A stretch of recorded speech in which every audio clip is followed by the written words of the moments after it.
সর্ষে ইলিশ বানাবেন তো, কিন্তু বুঝতে পারছেন না কেমনভাবে বানাবো, তাই তো?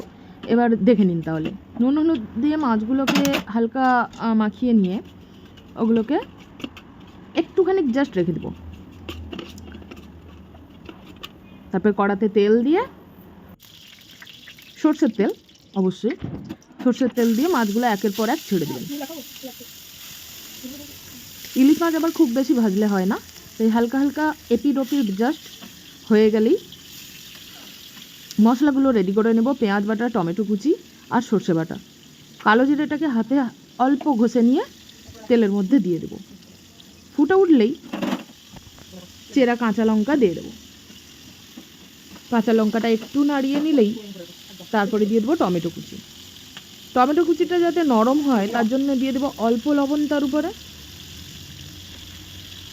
তারপরে ওকে ঘাঁটতে ঘাঁটতে ঘাঁটতে ঘাঁটতে পুরো নরম হয়ে পাইল যখন হয়ে যাবে তখনই দিয়ে দেবো পেঁয়াজ বাটা।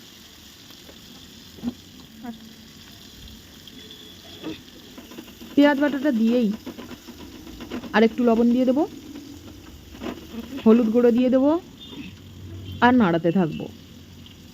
টমেটো পেঁয়াজ একসাথে যখন মজে যাবে, পুরো একটা দারুণ মশলা তৈরি হয়ে যাবে, তেল ছাড়তে শুরু করবে, তখন সর্ষে বাটাটা একটু জলে গুলে নিব। তাহলে কি হয়, আর ছাঁকনি দিয়ে ছাঁকতে লাগে না। কালো সর্ষে খেলেও পেটেও অ্যাসিডিটি হয়, তার জন্য একটু ছেঁকে নেব। দেখো জলটা উপর উপর দিয়ে দেবো আর নিচের অংশটা পড়ে থাকবে। তাহলে কি হলো, সর্ষের অংশটাও গেল না আর আমাদের পেটে ব্যথাও হলো না। খুব সিম্পল, হয়ে গেল সর্ষে ইলিশ। আর বেশিক্ষণ নয়, জাস্ট ফুটে উঠলেই নামিয়ে নেব।